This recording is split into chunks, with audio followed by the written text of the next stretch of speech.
अगर मैं एक्सपेंसेस के बारे में बता के चलूँ आपको, तो कनाडा में आपके अप्रोक्स 20 लाख तो लगेंगे।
हेलो नमस्ते and welcome back to my YouTube channel. This is Piyush Gupta.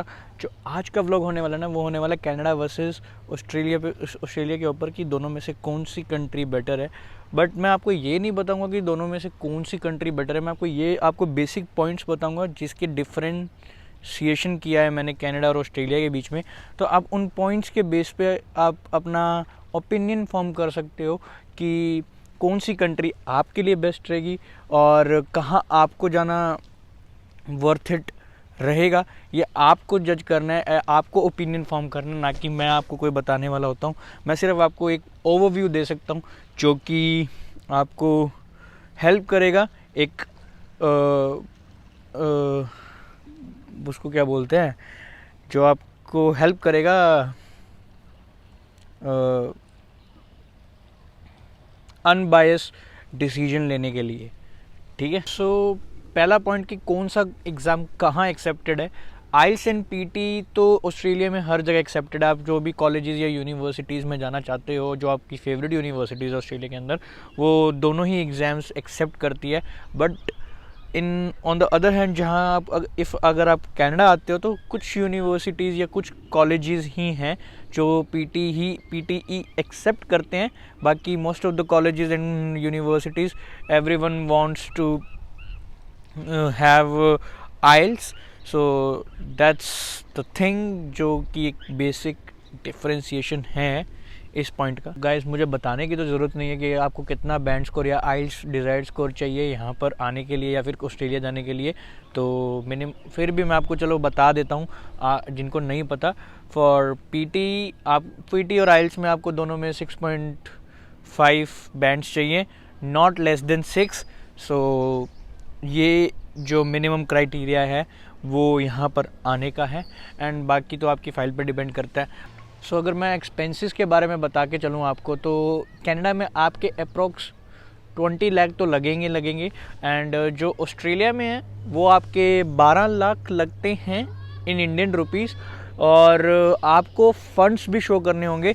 अब 20 लाख कनाडा में क्यों और 12 लाख ऑस्ट्रेलिया में कैसे, तो ये मैं आपको अभी बताता हूँ। कि 20 लाख इसलिए कि कनाडा में आपकी 2 सेमेस्टर की फ़ीस जाती है, एंड आपकी 6 लाख GIC भी जाती है, तो उस करके 15 लाख तो वही हो जाते हैं। और आपकी बाकी shopping and flight ticket and various खर्चे जो भी है, फ़ाइल अप्लाई करने के और जो भी जितने भी खर्चे हैं वो उसमें लग जाते हैं। और रही बात ऑस्ट्रेलिया की, तो ऑस्ट्रेलिया में 12 लाख ऐसे कि आपकी फ़ीस होती है 1 सेमेस्टर की सिर्फ, एंड बाकी आपका जाने का खर्चा वहाँ पर, एंड जो भी आपके पर्सनल एक्सपेंसेस जितने भी होंगे, जो भी आप वहाँ पर लेके जाओगे अपने साथ जेब में ताकि आप वो यूज़ कर सको, तो 12 लाख ऐसे वहाँ पर लगेंगे। ठीक है। और एक बेसिक डिफरेंस ये भी बहुत ज़्यादा है कि जो इंडिया टू कनाडा की फ़्लाइट है वो आपकी ऑलमोस्ट 60,000 से लेके 1,20,000 तक अप्रॉक्सीमेटली पहुँच जाती है। बट ऑस्ट्रेलिया की जो फ़्लाइट है वो मिनिमम 40,000 से चालू होती है, and it goes up to like 60,000 I think. मुझे कोई आइडिया नहीं है, पर जितना मुझे पता है मैंने उतना आपको बताया। So that's that. एंड हाँ, ये याद रखना कि ये जो फ़्लाइट चार्जेस हैं ये इकॉनमी क्लास के हैं। आप सोचो कि बिज़नेस क्लास के इतने होते, बिज़नेस क्लास इतना सस्ता थोड़ी ना आ जाएगा, वे सारे ट्रैवल कर लेते। सो दैट्स वाई आप ये चीज़ दिमाग में रखना। सो गाइस, जो फ़ीस की बात आती है तो फ़ीस कनाडा में 1-2 साल की जो फ़ीस है वो 30K से 40K के अराउंड पड़ जाती है। अच्छे से अच्छे कॉलेजेस और यूनिवर्सिटीज़ की थोड़ी महंगी पड़ेगी है। लाइक यूनिवर्सिटीज़ में आपकी वो 50-60K तक भी जा सकती है, डिपेंडिंग ऑन योर कोर्स और आप क्या करके आ रहे हो इंडिया से, उसके ऊपर। और जो ऑस्ट्रेलिया है, ऑस्ट्रेलिया में आपकी 40-60K हर एक कॉलेज और यूनिवर्सिटी के अंदर पड़ती है फ़ीस। अब जो फ़ीस का क्या सीन है कि आप इंडिया से 1 साल की पे कर गया तो आपको नेक्स्ट ईयर की पे करनी होती है, पर वो भी 6-6 मंथ के गैप में। एंड ऑस्ट्रेलिया में क्या है कि आपको हर 6 मंथ्स के गैप में फ़ीस पे करनी है। लाइक आपको फर्स्ट आप एक ही इंस्टॉलमेंट दे के आते हो, बाकी आपको 3 इंस्टॉलमेंट्स वहाँ जाके पे हो जाती है। अब रही बात कि आप फ़ीस निकाल पाओगे या नहीं निकाल पाओगे, यार जितना भी कहो काम करोगे दोनों जगह निकाल पाओगे, चाहे वो कनाडा हो चाहे ऑस्ट्रेलिया हो। तो ये नहीं कहूँगा कि बहुत इजीली निकल जाएगी, बट ये है कि थोड़ा सा आपको एफ़र्ट डालने होंगे, थोड़ा सा आपको हसल करना होगा। तो हसल से ही यहाँ पर सब कुछ हासिल होगा, जो भी आपके सपने हैं सब कुछ है, सब कुछ आपको मिलेगा। बट या दैट्स द थिंग कि आपको थोड़ा सा टाइम लगेगा, बट या हाँ, कनाडा में थोड़ी सा अर्निंग या फिर आपको लाइफस्टाइल बनाने में थोड़ा सा टाइम लग सकता है as far as in comparison with Australia. Because Australia में क्या है कि अर्निंग थोड़ी सी ज़्यादा है, बट खर्चे भी फिर उतने ही हैं। जहाँ हम 400 रेंट पे कर रहे हो तो वहाँ पर महीने का 800 रेंट पे कर रहे हो। सो ये डिफरेंस आ जाता है ना वहीं पर ही। तो ये चीज़ें हैं जो कि रेप्लिकेट कर देती है हर चीज़ को। तो या तो अब हम एक्सपेंसेस की बात करते हैं। जब हम ऑस्ट्रेलिया या कनाडा लैंड कर जाते हैं तो हमारे क्या क्या एक्सपेंसेस पड़ते हैं। सो बेसिकली जो पहला मेन एक्सपेंस है वो रेंट और ग्रोसरी होता है। तो जो रेंट है कनाडा के अंदर वो आपको मिनिमम $350 to $500 तक पहुंच जाता है, एंड जो पर मंथ का। और जो ऑस्ट्रेलिया में है वो $800 to $1,600, बिकॉज ऑस्ट्रेलिया में क्या वीकली रेंट पे करते हैं, तो मैं वीक के हिसाब से बता रहा हूँ इसलिए, बाकी आप देख लो उस हिसाब से कैसे पड़ता है। आई थिंक 200 पर वीक आता है मिनिमम, और मैक्सिमम पहुंच जाता है 400 पर वीक के हिसाब से। इट्स डिपेंडेड ऑन यू कि आप कैसे करते हो कैसे नहीं। और शेयरिंग में रहता तो थोड़ा सस्ता पड़ सकता है दोनों जगह पे। मुझे ऑस्ट्रेलिया का जितना जिसने जैसे बताया मैंने आपको वैसे बता दिया। आई थिंक कि सो इतना ही रेंट है।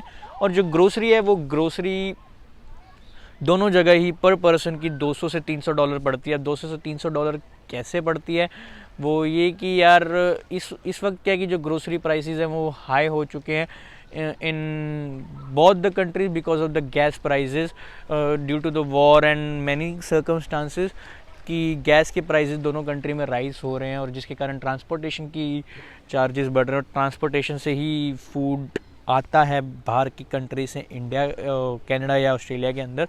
सो दैट्स वाई जो एक्सपेंसेस हैं ग्रोसरी के वो बढ़ते ही जा रहे हैं फ़िलहाल के टाइम में। सो दैट्स वाई जहाँ पहले एक ग्रोसरी $100 से $200 की हो जाती थी एक पर्सन की महीने की, वहाँ अब $200 से $300 होती है। अब डिपेंड करता है कि आप कैसे खाते हो कैसे नहीं, वो ज़्यादा भी हो सकता है कम भी हो सकता है। So it's all depended on you.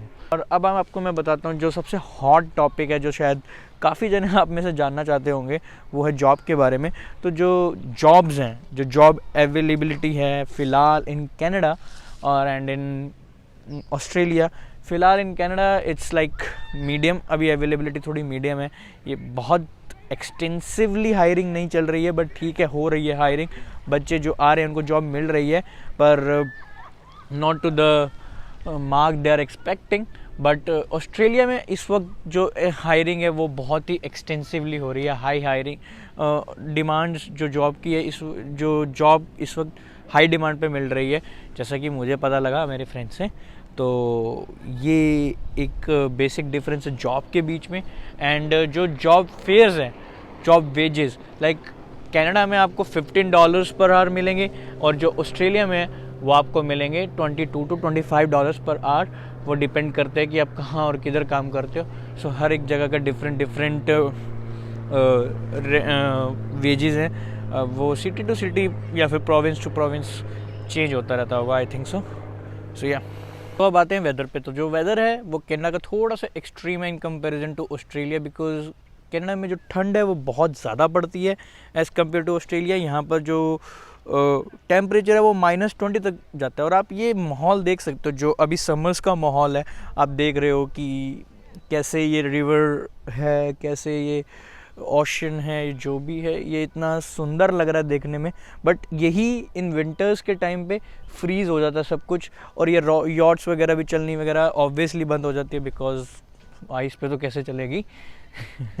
सो या तो और ये जो जितनी हरियाली आपको दिख रही है इस पे सफ़ेद बर्फ़ की चादर ढक जाती है. एंड सब कुछ थोड़ा सा डल लगने लगता है as compare to Australia, because ये क्या है कि थोड़ा सा ना वाइब डाउन करता है. बट जब आप हरियाली देखते हो यार, ऐसी चीज़ें देखते हो तो आप थोड़ा सा एनर्जेटिक फील करते हो, थोड़ा सा पॉजिटिव एक एलिमेंट आता है आपके अंदर. सो दैट्स वाई ये थोड़ा सा डिफरेंस है वेदर में. बट इन ऑस्ट्रेलिया जो वेदर है हमारा वो ऑलमोस्ट इंडिया जैसा ही रहता है. बस समर्स थोड़ी सी एक्सट्रीम है वहाँ पर, समर्स थोड़ी मतलब ज़्यादा वहाँ पर धूप होती है. वही यूवी रेज वाली बात आती है जो कनाडा में है, तो ऐसी ही. और समझ यहाँ की भी बहुत प्लेजेंट है, अच्छी है. आप देख सकते हो आज का मौसम कैसा इतना अच्छा सुहाना हुआ है. बट या विंटर्स हमारी इंडिया जैसी होती है जो 8-9 डिग्री टेम्परेचर या प्रोबेबली 6 से 5 डिग्री के आसपास. हाँ, विंड ज़्यादा है वहाँ पर, ये एक थोड़ा सा एक पॉइंट है जो कि डिफरेंट करता है वेदर के मामले में इंडिया और ऑस्ट्रेलिया को. बट ऑलमोस्ट 12 महीने ऐसी ही हरियाली बनी रहती है वहाँ पर. सो दैट्स वाई थोड़ा सा लोग इंडिया वाले जो होते हैं वो वेदर के कारण प्रेफर करते कई बार ऑस्ट्रेलिया को. वर्किंग आवर्स की बात आती है तो यार आपको फ़िलहाल कनाडा के अंदर 20 आवर्स पर वीक ही अलाउड है काम करना. वाइल जो आपको बात आती है ऑस्ट्रेलिया में, तो ऑस्ट्रेलिया में आप 40 आवर्स पर वीक कर सकते हो टिल जून 22. अभी उनकी नई गवर्नमेंट चेंज हुई है तो शायद जून 22 के बाद ये रूल चेंज हो सकता है. वो 20 आवर्स पे ही आ सकते हैं वापस, या मे बी 30 आवर्स, जो भी उनका रूल होगा. बट अगर अभी तक तो फ़िलहाल 40 आवर्स पर वीक ही कर रहे हैं स्टूडेंट्स वहाँ पर काम. सो या that's it for this. And so यार अब जो हमारा पॉइंट है वो है वीज़ा चांसेस पे. तो ये थोड़ा सा कंट्रोवर्शियल पॉइंट है. अब मुझे नहीं पता आप इसको कैसे लोगे, ये आपको सही लगे या ना लगे. बट अभी कनाडा में फ़िलहाल जो वीज़ा चांसेस है वो मॉडरेट है. बहुतों के वीज़ा आ भी रहे हैं और बहुतों को रिजेक्शंस भी आ रही हैं. So it's not like that कि अगर आपने अप्लाई किया तो आपको गारंटी है कि आपको वीज़ा आएगा. It's only dependent on your file कि आपकी फ़ाइल कितनी स्ट्रॉन्ग है और आप कितना स्ट्रॉन्ग केस रिप्रेजेंट कर रहे हो इमिग्रेशन ऑफिसर को कि वो आपको वीज़ा दे यहाँ पर आने का. और in comparison to this in Australia तो जो वीज़ा चांसेस है वो काफ़ी हाई हैं, बिकॉज कोविड के टाइम पे ऑस्ट्रेलिया के बॉर्डर्स क्लोज थे, कनाडा फिर भी ओपन था. सो दैट्स वाई बच्चे काफ़ी ज़्यादा कनाडा में आए इन कंपेयर टू ऑस्ट्रेलिया, जो कि ऑस्ट्रेलिया जाना चाहते थे. तो या इसलिए अब क्या कि ऑस्ट्रेलिया हैवी डिमांड में स्टूडेंट्स को बुला रहा है, वीज़े दे रहा है उनको यहाँ उनको अपनी कंट्री में आने के लिए. बिकॉज अब क्या है कि उनकी जो इकॉनमी है वो उसी से ही चलती है. सो दैट्स वाई अब ऑस्ट्रेलिया वाले बच्चों को ज़्यादा वीज़ा दे रहे हैं ताकि वो यहाँ पर आ सके, पढ़ सकें और उनकी इकॉनमी में कंट्रीब्यूट कर सकें. सो या दैट्स वाई अभी वीज़ा चांसेस वहाँ पर ज़्यादा हैं in compare to Canada. But decision आपका है. मैं कुछ नहीं कहूँगा आपको कि आप कनाडा लगाओ या ऑस्ट्रेलिया, बिकॉज यही आपको देखना होगा कि आपके लिए कौन सी कंट्री बेस्ट है. सो यही कुछ पॉइंट्स थे जो डिफरेंस की कनाडा और ऑस्ट्रेलिया के बीच में जो मैं आपके साथ शेयर करना चाहता था. अब ओपिनियन फॉर्म करना आपके ऊपर है, आपको देखने की आपके लिए कौन सी कंट्री बेस्ट है इन पॉइंट्स के बेसिस पे. अगर आपको लगता है कि आपके लिए कनाडा बेस्ट है तो आप कनाडा के लिए अप्लाई करो. अगर आपको लगता है कि आपके लिए ऑस्ट्रेलिया बेस्ट है so go for the Australia. But दोनों ही कंट्री में एक चीज़ है कि आपके सपने ज़रूर पूरे होंगे अगर आप उसके लिए एफर्ट्स देने के लिए तैयार हो. So that's pretty much it from this vlog. अगर आपको व्लॉग बहुत पसंद आया तो लाइक कीजिए, कमेंट कीजिए, सब्सक्राइब कीजिए, और बहुत ज़्यादा पसंद आया तो शेयर भी कर दीजिए अपने फ्रेंड्स के साथ। तो जिन्होंने अभी तक सब्सक्राइब कर लिया और मेरी वीडियोस जो देखते हैं उनको बहुत बहुत शुक्रिया, और जिन्होंने नहीं किया प्लीज़ कर लो यार, गरीब का भला हो जाएगा थोड़ा सा।